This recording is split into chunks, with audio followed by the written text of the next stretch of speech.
Hello, everyone, and welcome to the 4th episode of the Black Sheep Tribune podcast. My name is Teague Gideon, and I am your host, and here I talk about true crime stories that you may have never heard of because everyone's story matters. Now, before I get into today's episode, I want to say that I hope everyone listening out there is doing okay, or at least doing as well as you can during this crazy time. I hope you're staying inside as much as possible, washing your hands, wearing masks when you're out in public, just trying to keep you and your family safe from the virus.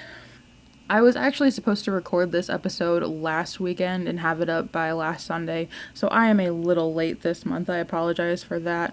But I'm actually happy that I decided to wait and to go ahead and record this weekend because there's a few things that I want to go ahead and talk about that I didn't have planned out to talk about before today, really. So I'm kind of happy that I decided to go ahead and wait and cover it now. So before I get into the actual case that I'm going to be talking about for the main part of this episode, there are a few cases that are ongoing and that have happened recently that I want to talk about.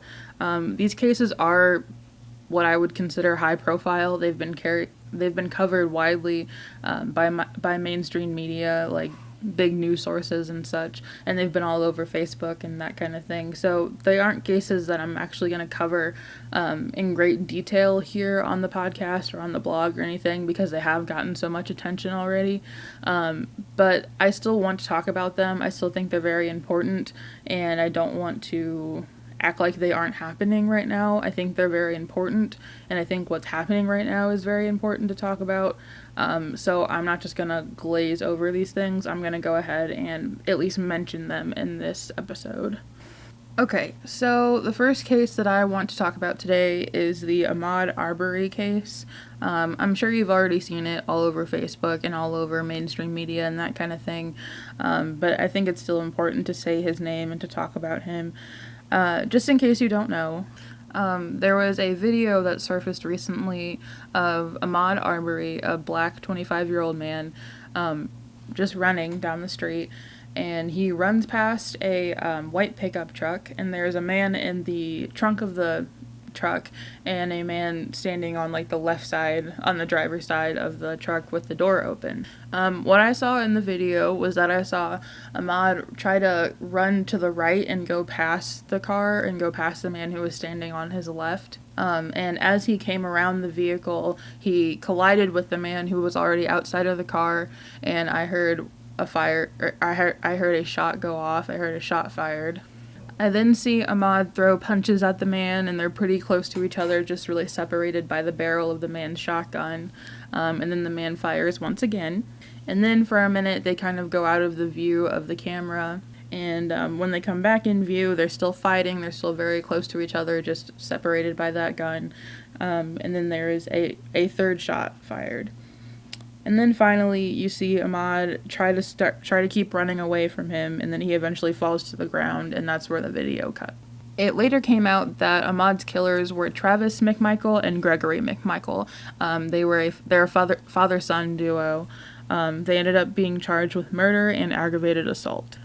So obviously it's great that these men did get charged with murder and aggravated assault. But the thing is that they weren't charged until 2 months after this actually happened. They were charged 2 days after the video surfaced, but the video didn't surface until 2 months after he had already passed away.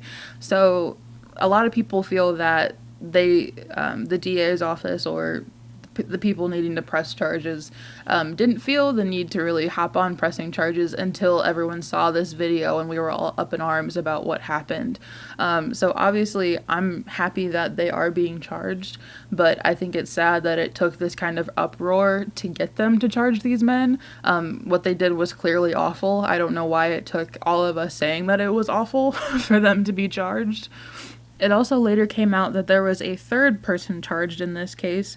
His name is William Bryan. He's 50 years old, and he ended up being charged with felony murder because he was the one that actually filmed the incident.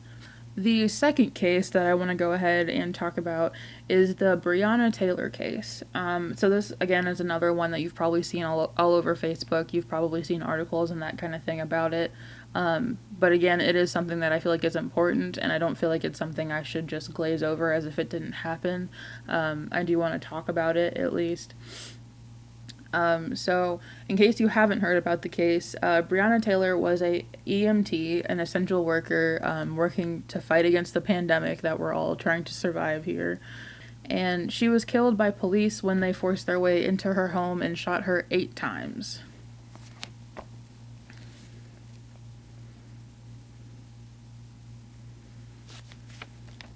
Now, I've heard that the police were going in to try to look for drugs. I guess they had a tip or a suspicion that someone there was doing drugs or selling drugs, probably selling drugs. Anyway, I've heard that they actually went into the wrong home, that they, I guess, got Breonna Taylor's home confused with the home that they were actually supposed to forcibly go into and look for drugs. Breonna Taylor's boyfriend was also there with her at the time that this happened, and her boyfriend thought that they were being robbed, which rightfully so, and decided to shoot at the police officers. And he is now being charged for shooting an officer in the leg. There isn't a whole lot that I know about this case right now. It did just happen, so there's not a lot of like public information out about it right now, but the FBI has said that they are investigating it. And the final case that I want to talk about before I get into the case that I'm actually going to talk about for this episode is the George Floyd case.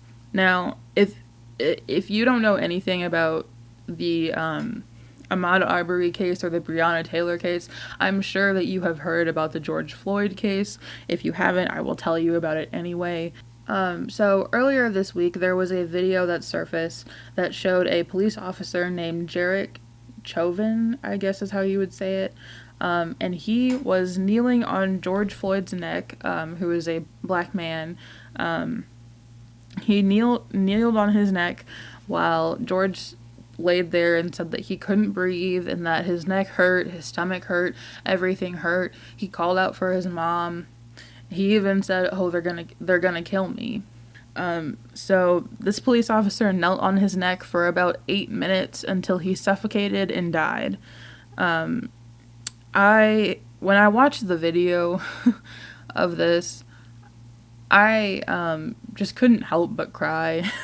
It was just so sad to me, because not only because of what's happening in the video, but also because there are bystanders there yelling at them to get off of him, to check his pulse after he's gone unconscious, to see if he's still alive. And these police officers did not do any of that. They showed no kind of remorse, in my opinion, for George Floyd. And I'm just not even really sure what was happening in that video. I've heard that George Floyd had this encounter with the police because he had written a bad check for something or something like that. So if they were going to arrest him or something for a bad check, I feel like, at least in the video or the piece of the video that I saw, I believe they had every opportunity to do so. They had him pinned down for more than 8 minutes, or at least 8 minutes. That's plenty of time to put handcuffs on someone and put them in the back of your police car. That's plenty of time to detain someone in any way that you feel necessary to get them to a manageable state to where you can arrest them or whatever you need to do. But that didn't that didn't happen. The officer just decided to just stay there and kneel on this man's neck until he suffocated. And I just don't understand what the intention was there other than to kill this man. So if you've heard anything about the George Floyd case, you've probably also heard a lot about the riots that have taken place because of it. And I did want to talk about that just real quick, just because I've seen a lot of things on Facebook and social media and stuff saying that the riots aren't right and that this isn't the way to get things done. And I understand why people would say that. I understand that people looting and destroying businesses and destroying buildings in the precinct and everything isn't really going to solve anything. It's not going to bring George back, obviously. But I do want to say that I do understand those protesters and I do get why they would do this. I just feel like people in the Black community, we've just seen this happen over and over so much that I honestly feel like we don't know what to do to get change and to make things better for us.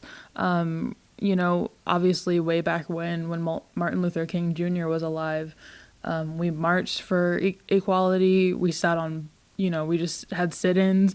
We did do peaceful protests. And even recently, with Colin Kaepernick taking a knee and everything, we did that too. And it seems like even with that, people didn't like that form of protesting either.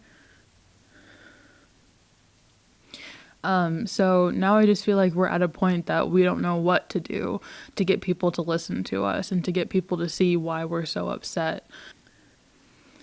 And to me right now, it just really feels like Black people are having to fight two separate wars when white people only get to do one, because we're all fighting the coronavirus. We're all trying to make sure that we survive and that we are safe and that our families are safe and everything from the virus.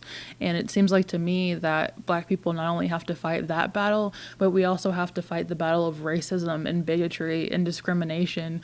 And I mean, that battle has been an ongoing one for a long time, but for whatever reason, it just seems like it's just getting worse right now. And that's just so sad to me because people are already dying from a virus that we can't control. There's nothing that we can do about the virus being here and claiming people's lives. I mean, we're fighting the best that we can. But I feel like there is something that we can do about racism, and I feel like it's very easy to not be racist and to not treat people badly because of the color of their skin or the way that they speak or something like that. So in a time like this, I really can't say that I blame anyone in the Black community or in any other minority community for wanting to burn down a country that only wants to hurt them. It's hard to deal with that. It's an everyday battle for us. And so I don't blame people for being so angry that they're just setting shit on fire. Especially because, merchandise can be replaced, buildings can be rebuilt, we can get new cars, any of that can be replaced. We can get new things. But George Floyd is not coming back, and neither are any of the people that died in a similar way that came before him, so even though the looting and rioting isn't good, I don't think it's as bad as his life being taken the way that it was, or any of these lives that I've just mentioned being taken the way that they were.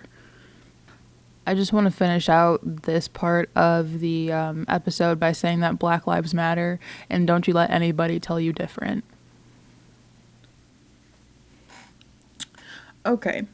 I am going to step off my soapbox.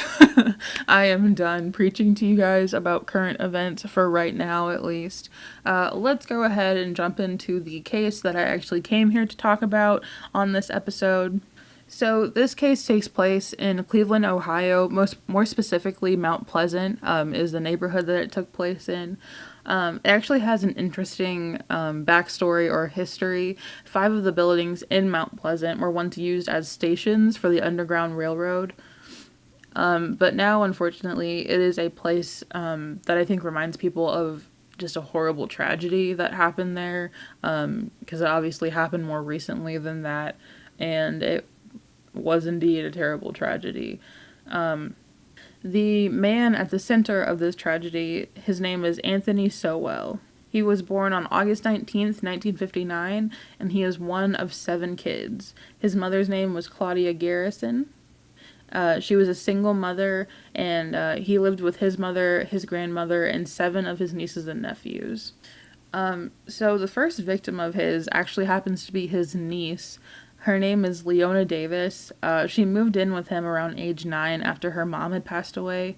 She says that she suffered physical and sexual abuse by Garrison, Sowell, and other family members. Sowell was 11 at the time. So she says that this abuse started happening pretty much as soon as she got sent to the home and was living in the home. She actually tried a few different things to get herself removed from the home. A couple of them were, she took pills to school. Not like took pills at school, but like took them with her so that maybe someone would notice that she had them and maybe call someone, or something like that. And then she eventually ended up setting a fire in the home. And after that, she was eventually sent to a detention center around age 12. Anthony Sowell actually also testified that he was also abused in the home, but Leona disputes these claims. Anthony Sowell joined the Marines around age 19, and he was honorably discharged in 1985. In 1989, he attacked, raped, and tortured Melvette Sockwell. He held her against her will for several days. Anthony Sowell was eventually arrested for this, and he took a plea bargain for attempted rape and spent 15 years in prison. So, Mount Pleasant is a poor black area with a major crack problem. Many of the sex workers would work for drugs, and it was not uncommon for them to go missing, whether that be on their own volition or by something happening to them. So, at some point, there were many African American women who started to go missing and making reports of someone beating and raping them, but it just seemed like the police in the area did not care.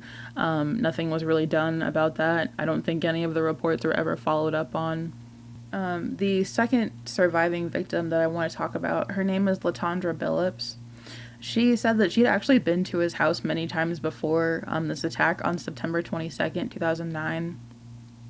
On that day, Anthony Sowell actually had a sex offender checkup, so I guess he had like a detective or a police come to his house to kind of make sure he wasn't doing anything. I don't know. He had a sex offender checkup. And then that same night, he attacked LaTondra Billups.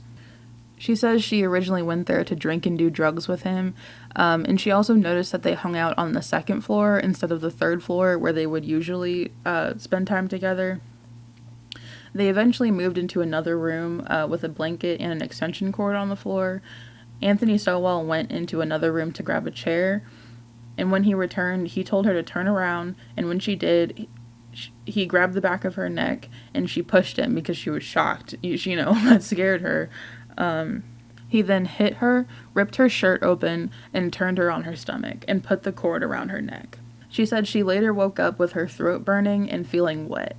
Once she woke up, she saw him sitting there in front of her, looking surprised that she was alive. He then apologized and let her go.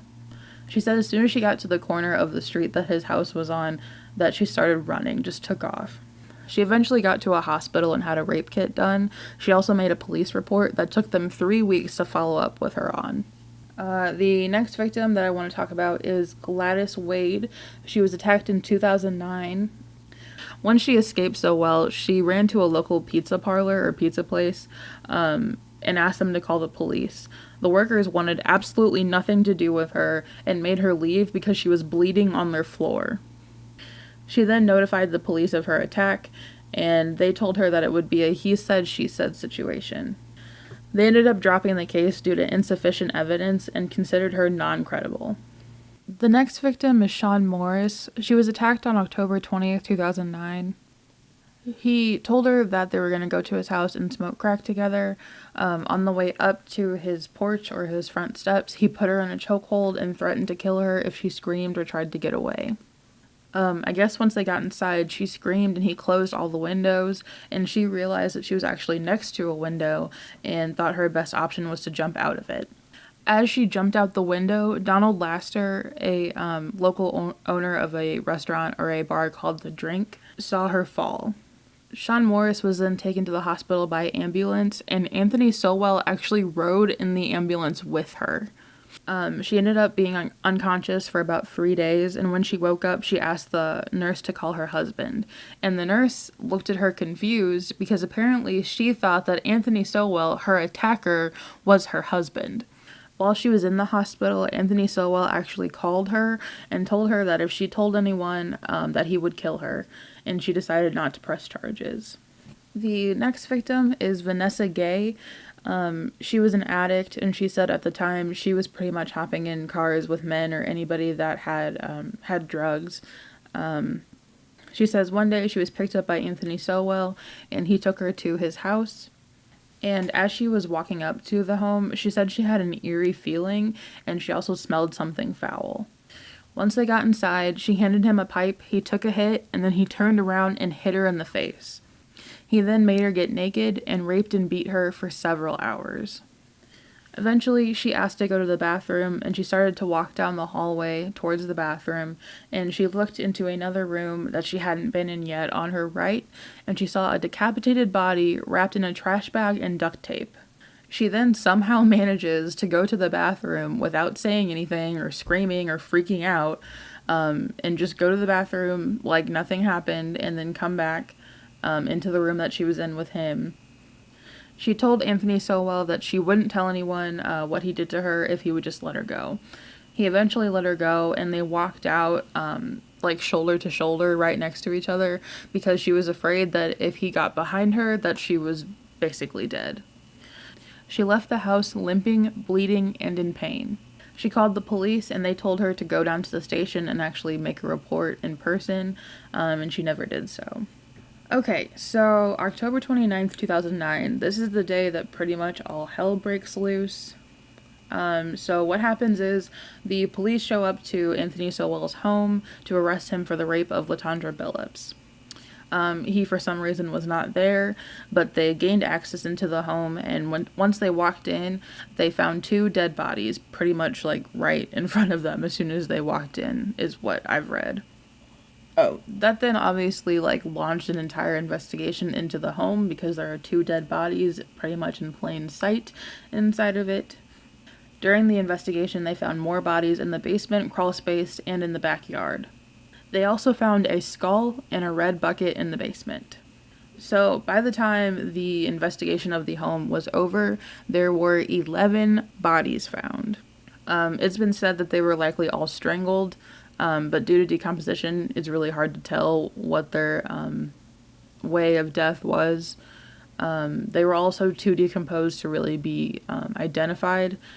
All of these women were killed between 2007 and 2009, so that means some of the remains of these women were in this home for at least 2 years. People in the neighborhood had been complaining of a stench that was coming from the neighborhood in the local area. They thought it may have been from this sausage factory that was actually right next to Anthony Sowell's house called Ray's Sausage. And the city actually made them do $2,000 of renovations to their plumbing, and afterwards the stench stayed. So they had them do all this work to their plumbing, thinking that all this will go away, the stench will go away, people will stop complaining, and that was not the case. But on October 29th, 2009, or whenever this was actually, like, publicized in the headlines, people actually realized where that stench was coming from. Anthony Sowell was arrested on 85 counts, including murder, rape, and kidnapping. His trial took place on June 27th, 2011. He originally went in with the plea of not guilty by reason of insanity, and later changed it to just not guilty. After all of the evidence was presented and both sides rested, there was a 15-hour deliberation for the jury, and he ended up being convicted on 84 of 85 counts on July 22nd, 2011. On August 10th, 2011, the jury recommended that he be given the death penalty, and on August 12th, 2011, the judge upheld their decision. Like I said, all of the bodies were too decomposed to identify at the time. I believe they were all later identified with familial DNA. Anthony Sowell's home was eventually knocked down in the winter of 2011. Many homes surrounding the lot are now abandoned, and the lot was supposed to be turned into like a memorial site for these women. But that never happened. 10 years after this tragedy happened, the best that they have is a sign that leans against a fence that just says, like, rest in peace to these women. Alright, so now I just want to get into some of my thoughts about this case, and some of the things that really stuck out to me when I was originally researching this case, when I first wrote the blog post for it. This is something that I'll probably talk about in my other episodes as well, but I just feel like in this case and in many other cases, there's just this, like, strange theme of apathy.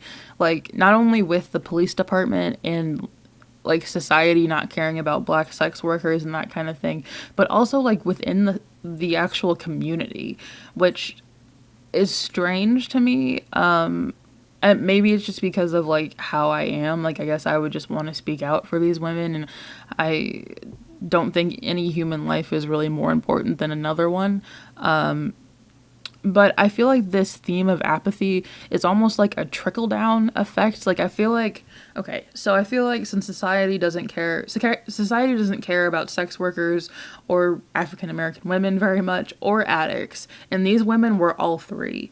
So I feel like since society didn't care about them, the police department didn't care about them, and then maybe that's bleeding into the community too. Maybe people are like, well, The cops that serve this area don't care about them. The society doesn't care about them. They're not in the headlines, so why should I care about them? Type of thing. And I think maybe that makes it easier for people like Anthony Sowell, who are just sick and that want to take people's lives for no apparent reason. I think that makes it easier on them because maybe they think, well, people won't care if they start disappearing. And sadly, it looked like he was right because once they did start disappearing, no one really gave a fuck. So I don't know. I just feel like there's a strange, and I mean, maybe this is something that's already been studied or already has a name or something. I probably just don't know about it. And maybe it's something that people do already know about, but I just feel like there's a strange, like, trickle down effect of apathy of just like, oh, well, people don't care about us, so like, why should we care about us, kind of thing. And I say this because no missing person reports that came up during this time when these women went missing, none of them were investigated. And many of the survivors of Anthony Sowell say that the police wouldn't have believed them. Another thing that definitely factors into how this whole case was handled and like what was going on with it, I guess, is definitely the department size of the local police department that in the area, like around where this was happening. There were only 13 officers and detectives in the area, and there was no missing persons department. So all of these missing persons or cases or reports were just going to the sex and child abuse crimes department. And it also turns out that 73% of these cases that went to this department were dropped. And a few more examples of what I mean by this, like, trickle-down apathy is, like, when Vanessa Gay was attacked by Anthony Sowell, she said over and over again, I've watched several interviews and little snippets with her in it, and she said over and over again that no one wanted to help her. Just no one cared. No one felt any urgency for this woman. And then also, Gladys Wade, she was kicked out of a pizza place for bleeding on their floor after she got attacked. Like, they literally were like, oh yeah, no, we don't want anything to do with that, but you're bleeding on our floor, so could you leave? Like, that's insane to me. Like, if anyone, I've worked in retail and food and stuff, and if anyone had run into my store when I was working in retail or food and, like, told me they were attacked and they needed help and they were bleeding, I would be like, I don't care that you're, like, we'll clean up the blood. Like, let me call someone for you, you know? Like, don't worry, I'm not worried about the blood right now. Like, you know, so it's such a strange thing to me that happened that way. And that's what I mean by, like, this trickle down apathy. I think maybe it's something that's learned over time. And I think maybe, like, no matter what environment you're in, you're going to acclimate to certain things, right? Like, you're going to get used to certain things, even if they're maybe a shock or really different to you when you first get into the environment. And I feel like that still applies, even if these things are horrific, you know, even if they're terrible things that are happening. If they're happening all the time, I think it's hard for people to be up in arms about that every day. You know, I think it's hard for people to care about something when their local police department and society, for that matter, doesn't really care about it themselves, you know? So I don't know. I think it's sad, but I think it's definitely something that happens in these areas that don't have police departments that are, like, really out there looking out for people of color and addicts and sex workers and so on. I think it's something that probably is starting to happen pretty much everywhere that is like this. So after this did hit the headlines and the big, or, well, not big, I guess, really, it still wasn't covered very widely, but once it did hit certain media sources and it did get more attention and that kind of thing, obviously people were demonizing Anthony Sowell, which obviously I understand. Like, obviously he's the boogeyman or whatever of this case, you know, he's the one that killed all these women, and rightfully so. Like, he should be demonized. We should say how terrible he is. But the thing that bothers me more than Anthony Sowell's actions is the response that it got. You know, like, even though Anthony Sowell was out here doing all these horrible things, I really don't know who was out there trying to stop him from doing it. You know, like, there were no police around. Like, even when the police did hear about it, they didn't do much, at least from what I found. No one was writing about it. No one really cared. So yes, he is the villain in all of this, but I feel like our society is as well. The local police department is as well. You know, like, I don't think that this is something that can be blamed solely on him. I do think he's horrible. Obviously, you know, these women may still be here if it wasn't for him. But my fear is that if it weren't Anthony Sowell, it just would have been someone else, you know, and it still would have gotten the same response. And so my worry is that it's bigger than Anthony Sowell. It's bigger than some of these killers. It's more about the way that we perceive sex workers and black women and addicts in society. Because at the end of the day, these women are still people, and we can't act like they're not. That's why it's so much easier for people to attack them and go after them, because some of them know that people do not care about them. Also, Anthony Sowell was not like super clever or careful in the way that he killed people. He was not a very calculated killer or anything like that. And yet he was still able to kill 11 women because no one cared. There's a man named Wilbert Cooper. He actually did a documentary about all of this.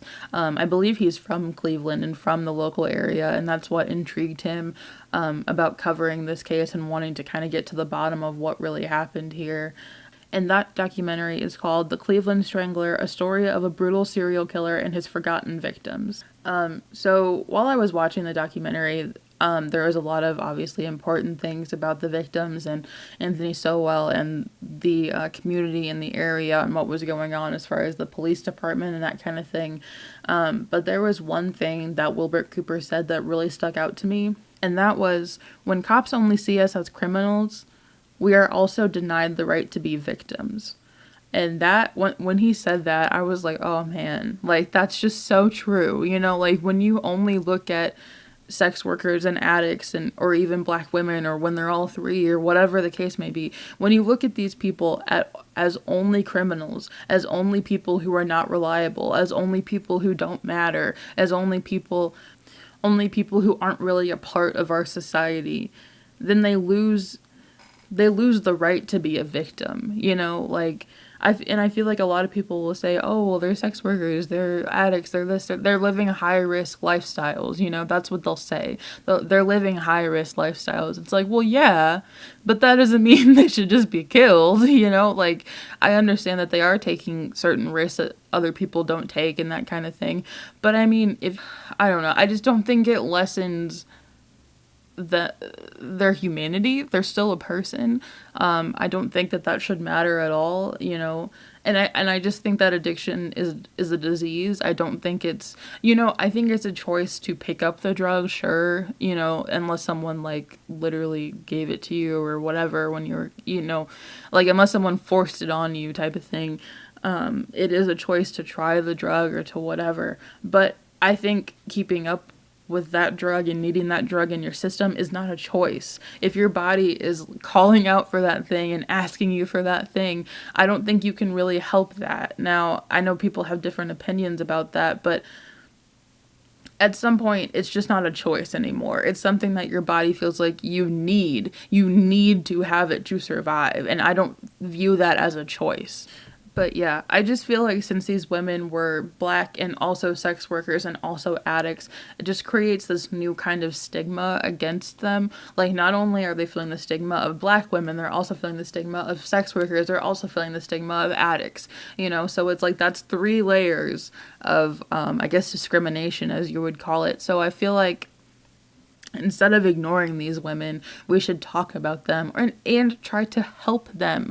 Even though they are living high-risk lifestyles, doesn't mean they can't have people looking out for them. Okay, so I want to do a couple of follow-ups, is what I called them, on the victims that were mentioned earlier, the surviving victims. So Latondra Billups, she ended up getting clean, and she got her master's degree in social work from Cleveland State University in 2016. Vanessa Gay seems to be doing okay, from what I could find on her social media and that kind of stuff. And she still seems to be speaking out for survivors. And Leona Davis ended up starting a GoFundMe for victims of abuse like herself. Okay, folks, that is all I've got for you for this episode. Before I go, I do want to take a minute and say all of the victims' names. This is something that I have done on my blog for all of my cases that have more than one victim. It's not something that I've done here on the podcast yet because I haven't covered a case that has a lot of victims. I think all of my cases have just been singular victims. So I do want to take a moment just to say all of their names and at least put their names out there into the ether. Especially because, like I said, they were not picked up by mainstream media and bigger news sources when this happened. So I feel like many people probably don't know the names of these victims. So I feel like it's helpful to at least say their names. Crystal Dozer, Tashana Culver,